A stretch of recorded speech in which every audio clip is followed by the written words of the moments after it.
sempre do seu lado. 200 mil anos antes do homem do século XXI, um grande predador vagava pelas florestas e montanhas da Europa e Ásia Oriental. Na aparência, ele era muito parecido conosco, um ser humano, mas uma espécie totalmente diferente. Os Neandertais foram uma espécie extinta de humano. Eles viviam na Eurásia Ocidental entre aproximadamente 200 mil e 30 mil anos. Criada para dominar a Terra, essa espécie desapareceu misteriosamente, deixando para trás pistas irrefutáveis de sua existência. Agora, os cientistas estão tentando ressuscitar essa espécie para ver como ela vivia, compreender como ela morreu. Se essa espécie de humanos altamente bem-sucedida desapareceu, o que será que nos espera? A espécie irmã do Neandertal.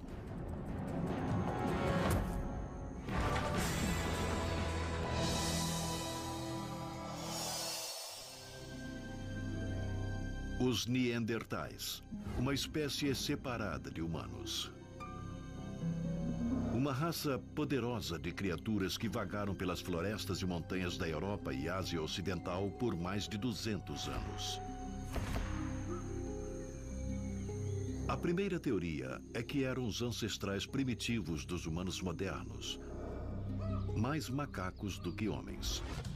Mas agora os cientistas estão convencidos de que os Neandertais são, na verdade, um ramo separado da família dos humanos, uma espécie irmã sofisticada que, por alguma razão, de repente desapareceu.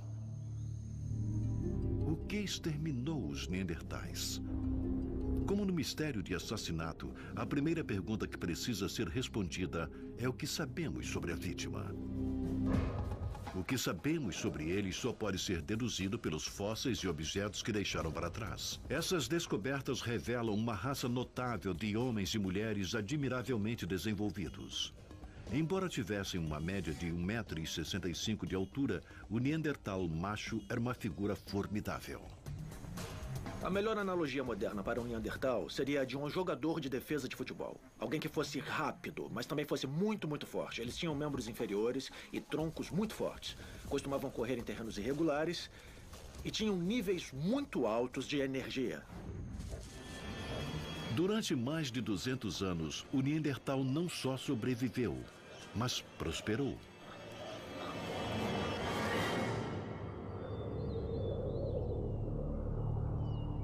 Porém, 30 mil anos atrás, algo deu fatalmente errado. Toda a raça dos Neandertal desapareceu da face da Terra. Restos mortais deste hominídeo extinto foram primeiramente descobertos no Vale de Neander, Alemanha, em 1867. Muitos mais ossos foram encontrados desde então. Até hoje, os arqueólogos e os paleontólogos conseguiram montar cerca de 2 dúzias de esqueletos completos.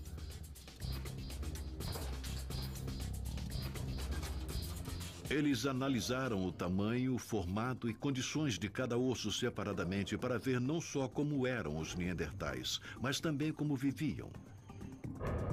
Por sua semelhança conosco, o desafio dos cientistas era imaginar os Neandertais como uma espécie única e separada. Estudar os Neandertais é como um trabalho de detetive. Você tem a vítima assassinada e tem que descobrir o que aconteceu com ela. Porém, é um mistério de assassinato diferente, pois as regras que utilizamos para interpretar os restos deixados pelos Neandertais são regras baseadas nas observações do nosso próprio comportamento. O Dr. Eric Trinkaus estudou os nossos primos humanos em busca de pistas sobre sua vida e seu fim decisivo, examinando minuciosamente aqueles poucos esqueletos que foram encontrados. Este é um Neandertal macho que morreu quando tinha cerca de 50 anos. Esse é um macho grande, tinha provavelmente cerca de 1,70 m a 1,75 m de altura. As fêmeas sendo um pouco menores, com cerca de 1,5 m, 1,58 m, 1,60 m. Era um povo que vivia da terra. E quando se é altamente inconstante, quando se muda muito, suas pernas precisam ser fortes. Aos 6 anos de idade, mais ou menos, eles já tinham que ser andarilhos resistentes. O que descobrimos é que eles eram fortemente desenvolvidos se comparados a você e eu. A resistência do osso da coxa do Neandertal revela que eles nunca paravam de se movimentar. Membros inferiores fortes eram apenas uma parte do físico do Neandertal. A parte superior do corpo era ainda mais poderosa. A maioria dos neandertais está associada ao que chamamos de Paleolítico Médio ou Musteriense. E esse é um período que está primariamente baseado nas ferramentas em pedras pesadas, sendo a maioria feita à mão. E um dos fatos que vemos em sua biologia relacionada a isso é que eles tinham mãos, braços e ombros incrivelmente musculosos. Quando olhamos para seus antebraços, a maioria dos neandertais tinha o osso externo chamado de rádio, solidamente curvado para fora. Isso aumenta a alavancagem do braço, a força nos músculos que giram o antebraço. Essa rotação do antebraço é um movimento muito importante para arremessar, martelar e raspar, para todos os tipos de movimentos que eles teriam de usar no dia a dia. Não há nada em seus membros superiores que sugira que eles não eram perfeitamente capazes de todo tipo de posições de pegada, todo tipo de posição de mãos, toda a precisão que vemos nos humanos modernos. Centenas de milhares de anos cortando e caçando com instrumentos de pedra dura e lanças esculpiram a parte superior de seu corpo como um recurso físico poderoso de sobrevivência. No alto do braço fica outra parte-chave do esqueleto do Neandertal. Uma omoplata inacreditavelmente larga. Omoplatas grandes significam músculos da bainha rotadora maiores, juntas mais fortes, para sustentar todo o sistema. Assim, estudamos todo o esqueleto deste Neandertal, dos dedos dos pés, a cabeça e os braços, e vamos ver como ele seria se ficasse de pé na nossa frente. Uma camada de músculos espessos enfatiza sua compleição poderosa. Com a adição de outras camadas, esse Neandertal de 50 anos está começando a parecer familiar. Nós realmente não sabemos qual é a cor da pele ou do cabelo deles, mas temos quase certeza de que eles tinham uma pele razoavelmente clara. Provavelmente eram um pouco sujos, tinham contusões e ferimentos, mas o que estamos vendo aqui realmente é uma pessoa. E esta pessoa era grande. Precisava de 3.000 calorias por dia para sustentar sua existência nômade. Isto é o equivalente a consumir o mínimo de 9 filés de carne de vaca todos os dias, sem falhar. 50.000 anos atrás, o norte da Europa estava cheio de carne de caça de todos os tamanhos. Leões, cavalos, veados, cabras montesas e bois almiscarados. Para abater esses grandes animais, seria preciso uma arma bastante pesada. Esse é um tipo de arma que acreditamos que eles usavam. É uma lança longa, entalhada na madeira, afiada em ambas as extremidades, com pontas afiadas e enrijecidas no fogo, o que as tornavam mais lisas e penetravam no alvo facilmente. Algumas lanças neandertais tinham a madeira afiada ou ponteiras de pedra presas com tendões de veado. Em geral, elas eram armas muito simples, mas eficazes. O segredo é que elas eram grandes e pesadas. Em terreno aberto, você podia jogá-las e alcançar até 20 metros, o que é um alcance impressionante. Mas na vegetação densa e nos tipos de ambientes onde os neandertais caçavam, elas não teriam tanto alcance. Uma estratégia seria colocar diversos membros de um grupo enxotando a caça na direção dos outros membros do grupo escondidos na mata. E assim que a caça aparecia, ela era espetada e depois eles soltavam a lança e corriam. Assim evitavam que o animal atacasse eles. Como norma, caçar era perigoso e o índice de sucesso podia não ser muito alto. Nos fósseis dos Neandertais, os paleontólogos perceberam numerosas fraturas no tronco e outros ferimentos. Pelo que podemos ver pelo estado desgastado de seus corpos, caçar era um grande esforço. Todos tomavam parte, machos e fêmeas também.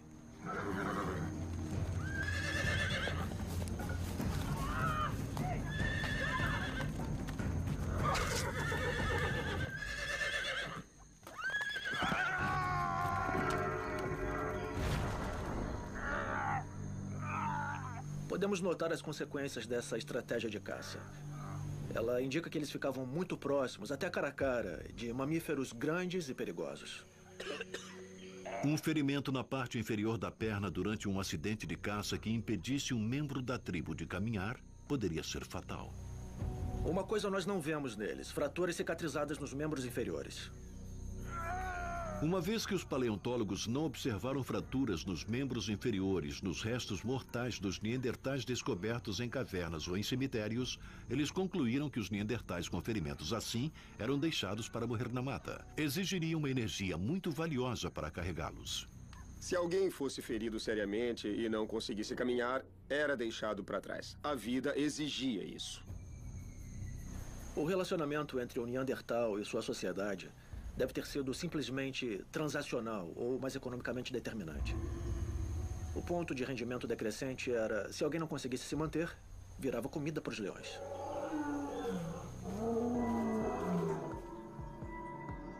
Enquanto os restos mortais dos neandertais revelam uma existência animalesca, eles também exibem uma estatura física robusta, que é capaz de lidar com a maioria dos desafios que o meio ambiente apresentava. Então, por que eles desapareceram subitamente? É possível, perguntam os cientistas, que apesar de seus recursos físicos impressionantes, eles fossem simplesmente estúpidos demais para sobreviver? Como uma espécie, os neandertais enfrentavam a todos e usavam uma combinação letal de vigor e astúcia para seguir uma longa linha vitoriosa de sobrevivência. Então, por que, perguntam os paleontólogos, eles não compartilham a Terra conosco hoje? Até hoje não há nenhuma evidência conclusiva que responda a essa pergunta. Os cientistas podem somente deduzir os fatos baseados no que é conhecido sobre a extinção de outras espécies. Algumas espécies, como a dos dinossauros, desapareceram como resultado de uma dramática mudança climática, talvez causada por um meteoro, cometa ou de uma grande erupção vulcânica. Outras espécies foram extintas pelo homem. Poderia alguma dessas ter sido a causa que também condenou os neandertais? A única forma de esclarecer o desaparecimento do Neandertal foi para os cientistas estudar seus restos e tentar imaginar como eles podem ter respondido às mudanças no meio ambiente. Esses restos contam aos paleontólogos uma história de uma espécie irmã antiga. Como nós, os neandertais são descendentes dos primeiros bípedes, significando o animal que caminhava ereto sobre duas pernas. Eles eram levemente mais baixos, mas mais fortes do que os Homo sapiens, com um crânio tão grande ou ainda maior do que o nosso. Esses humanos primitivos ou hominídeos apareceram pela primeira vez no Vale do Rift, na África Oriental. Quando olhamos para o quadro global da evolução humana, existem alguns poucos estágios com que devemos nos preocupar. Estágio 1 é quando começamos a caminhar sobre duas pernas. Essa é a origem do bipedalismo e é isto que realmente nos define como hominídeos ou hominíneo. Depois disso, houve um aumento do tamanho do cérebro e chega-se à forma que normalmente é chamada de Homo erectus. Ele tem um cérebro menor do que o nosso, mas contudo maior do que o dos grandes macacos, por exemplo. Cerca de 500 mil de anos atrás, o Homo erectus, ou Homo erectus, como o homem, seguiu para o norte da África enquanto alguns de seus parentes ficaram. Os cientistas tentaram localizar exatamente a data dessa migração, examinando artefatos encontrados ao longo do curso. Mas a imperfeição desses artefatos primitivos torna difícil distinguir uma rocha de formato casual de algo realmente feito pelo homem. Também os métodos atuais para determinar a idade dos artefatos têm uma grande margem de erro. A época em que eles chegaram à Europa é também um grande ponto de discussão. Algumas pessoas afirmam que foi há 1 milhão, algumas dizem 750 mil e outras dizem 500 mil anos. iPhoneShop.com.br. O que se sabe é que enquanto o Homo sapiens estava se desenvolvendo em Homo erectus, numa trilha paralela na África, esses primeiros exploradores na Europa se adaptavam ao seu novo meio ambiente. Eles mudaram lentamente, física e geneticamente, e finalmente se desenvolveram em sua própria e diferente espécie. Mas quão diferentes eles se tornaram? Para compreendermos como o Neandertal se desenvolveu, os cientistas tiveram que dar uma boa olhada neles cara a cara. Como resultado, também vislumbraram como o Neandertal pode ter sido. Se existe um número de características no esqueleto do Neandertal que são consideradas únicas, peculiares deles, são os traços faciais mais constantes e mais radicais. Mas só de olhar os crânios podemos ver que certas características se desenvolveram de forma definitivamente diferente das nossas. Quando olhamos para um crânio de um Neandertal, vemos uma série de características que contrastam claramente das nossas. Eles têm supraorbitais proeminentes, eles têm, se comparados a nós, rostos grandes, narizes grandes, pequeno ou nenhum desenvolvimento de queixo. Se olharmos de lado, veremos que seus rostos são muito projetados. Outra grande parte do crânio é a enorme cavidade nasal. Inicialmente, essa característica era para a sobrevivência dos Neandertais. Os Neandertal tinham narizes muito largos, realmente dilatados. Narizes dilatados são normalmente encontrados nas populações onde o clima é quente e o calor corporal tem que cair rapidamente. O formato dilatado permite que o ar passe mais rapidamente entrando e saindo da cavidade nasal, ajudando a perder calor e mantendo o corpo frio quando a atividade aumenta.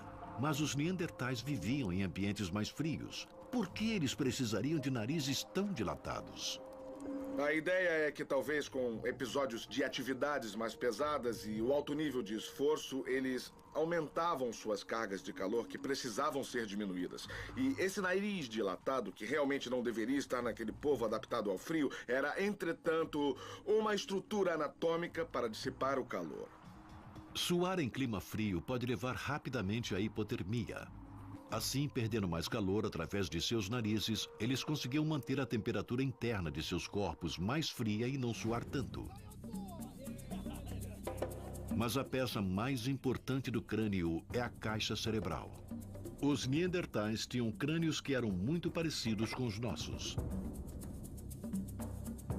Em que eles usavam seus cérebros grandes? Bem, os cérebros maiores dos humanos envolvem muitas coisas diferentes, como armazenamento de informação, processamento da informação, o que chamamos de inteligência. Cérebros grandes também são indicadores de habilidade de coordenação. Os cérebros grandes oferecem uma manipulação precisa das mãos da sua boca para a linguagem. Este tamanho de cérebro tinha um impacto significante sobre o quanto eles eram inteligentes. Um cérebro grande teria fortes recursos para armazenar e processar informação quando as crianças que sobreviviam conseguiam chegar à idade adulta. Não se desenvolve um cérebro deste tamanho a não ser que você o esteja usando e usando-o intensivamente. O desafio dos cientistas é descobrir como um cérebro tão grande era colocado em uso. Os antropólogos têm uma pequena evidência que sugere que os Neandertais usavam seus cérebros para fazer tudo, menos sobreviver. Indicações de pensamentos abstratos ou expressões simbólicas não foram encontrados. Assim, a pergunta persiste. Os Neandertais observavam, refletiam e expressavam curiosidade pelo seu mundo?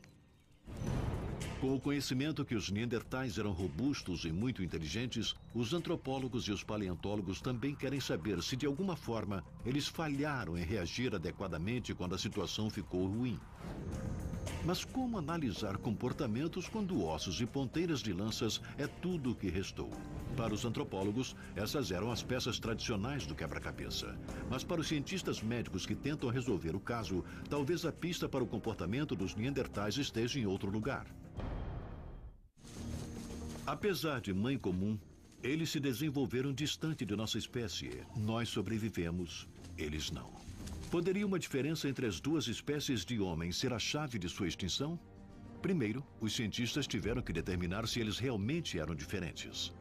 Os Neandertais tinham muitos recursos, mas eram recursos diferentes dos nossos. Eles tinham um comportamento e uma biologia diferente da nossa. O truque para compreender a evolução humana é tentar chegar a uma forma de imaginar os humanos primitivos não apenas como versões incompletas de nós mesmos. E todos querem saber, eles agiam como nós? E quando dizemos agir como nós, nos referimos a coisas como linguagem, nos referimos a coisas como religião, uso dos símbolos e assim por diante. O comportamento complexo não é exclusivo do Homo sapiens moderno. É importante entender que o humor e outras características que achamos serem unicamente humanas são, na verdade, características ancestrais. Os paleontólogos sempre usaram o homem moderno e a forma como ele age como modelo de comparação para as muitas das características comportamentais dos neandertais. Você está falando sobre alguém que caminhava sobre duas pernas, tinha cérebro grande. E onde está o problema? Eu quero saber que diferença é essa. Eles deviam ter senso de humor. Eles tinham crianças à volta deles. E deviam ver coisas engraçadas acontecendo. Devia haver brincadeiras em volta da fogueira do tipo: olha só, o tio Charlie tá pegando fogo, que legal.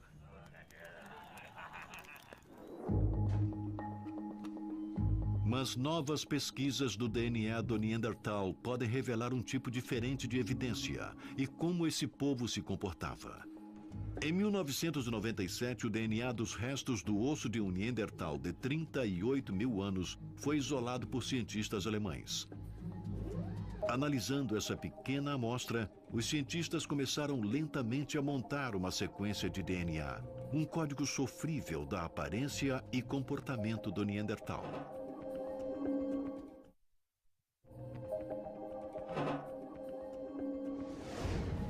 Quando começamos a entender nossa própria composição genética através do DNA, conseguimos aplicar essas descobertas em coisas como os neandertais e assim começar a entender seu comportamento através do seu DNA também.